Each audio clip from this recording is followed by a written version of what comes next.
We have started to do some new research. So far, you've heard from us some information about college and career readiness. We also referred to our previous report on enrollment. But here, I'm going to focus on what happens to students once they enroll in college. So, next slide, please. We use data from a couple of different places. As McCall mentioned earlier, we have a partnership with the California Department of Education, which has allowed us to get some NSC data. And we look at 11th graders who took the CST in 2009, 2010, and 2011, and use these sort of to approximate who would be 12th graders 1 year later, and presumably graduate from college. We then are able to match that to National Clearinghouse data, which has information about what happens to students when they're in college from 2010 to 2018. And in the end, this allows us to create 3 cohorts of high school students and follow them and what happens to them in college for a total of 6 years. Okay. Next slide. So here, just to start, we can see what happens to high school graduates or presumable high school graduates who participate in college. And one of the interesting things to notice is that, excuse me, my co-researcher wants to get in on this one. Let me get her out. There we go. One of the things to notice is that sort of between 1 and 7 semesters of college is certainly something people do. It's pretty uniform. And then there's this big spike of people attending college for 8 semesters, as well as 10 and 12 semesters. These 8 sort of 10 and 12 semesters are sort of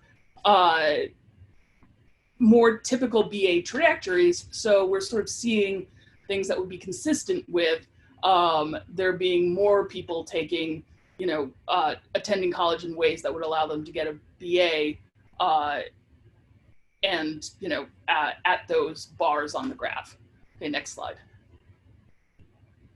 However, not necessarily surprisingly, but unfortunately, how these patterns play out amongst racial and ethnic subgroups is not uniform. If you look at the top left graph, that's for Asian and Pacific Islanders. The bottom right graph is for white students. And you can see these, the bars at 8, 10, and 12 semesters are, they pop out, they're relatively high in comparison to the other bars. Unfortunately, you don't see that for either the Black and African American students or the Latinx students, indicating that, Asian, Pacific Islander and white students are participating in college in ways that is more consistent with getting a BA than Black or Latinx students are. And one of the important things about this, and that what we want to look at in future research, is that it indicates that there are not just disparities about kids reaching college, that even once a student reaches college, there are further disparities that impact the student. So you can't just sort of think about, okay, we're going to just get the kids to college and then, everything's going to be okay. You have to both, in order to really shrink disparities, you have to both think about getting people to college and then supporting them when they are in college. Next slide. Cool. This again, this is another way to slice the data. This is looking at both non-socioeconomic disadvantaged students and socioeconomic disadvantaged students. We can see again that there are comparatively a whole lot more non-SED students on enrollment trajectories that look like they're consistent with BA attainment than, unfortunately, SED students. So here we actually are able to directly look at who obtains degrees, and we're able to look at both BAs and AAs. One thing to understand about this graph is that if in the data, if someone received both a bachelor's and associates, we put them in the bachelor's pool. So these are mutually exclusive categories. In general, you can sort of see that about 45% of California high school students who participate in college obtain some sort of degree. But again, this isn't distributed equally around through racial and ethnic subgroups. Asian and Pacific Islanders and whites are, again, much more likely to obtain degrees than Black, African American, and Latinx students. Next slide. And these disparities are also seen across socioeconomic status as well. Non-SED students are much more likely to obtain some sort of degree than SED students.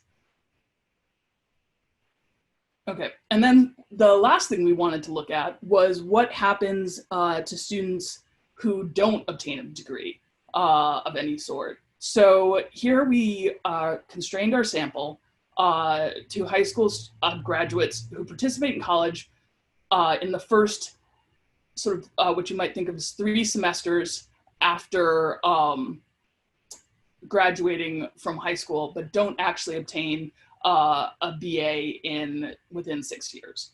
So, you know, there's a lot of theories about what those students might look like in terms of how they participate in college. One thing before looking at the data, one thought that I had is there could be a lot of students who like maybe go for a semester and then drop out and go for another semester, maybe 2 semesters, and then drop out for, you know, a couple semesters and then go back and forth like this. And that might be a pretty typical enrollment pattern. That's actually not what we see. Instead, what we see is that the majority of students who don't obtain degrees attend college for some consistent period of time. So over 50% in general attend just college straight through until they drop out. So whether or not they attend for 1 semester in a row or, you know, 10 semesters in a row, they keep attending college and then they stop.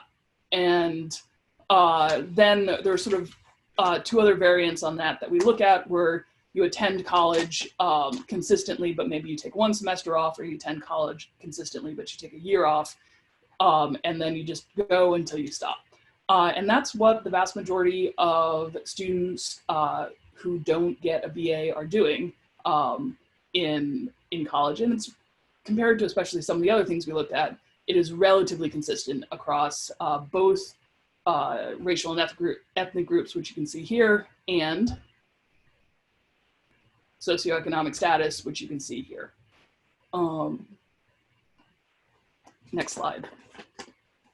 So I probably should have said like 15 times at the beginning, this is all very preliminary research. It is you know, a sneak peek of a report we're going to be putting out hopefully relatively soon, but we have you know, a number of more things that we need to look at. We're certainly going to be looking at more outcomes in the future. You know, stuff like multi-institutional attendance, majors look by region and any other subgroups we can think of. But for now, at least, you guys got to see the first release of what I think is some very interesting results.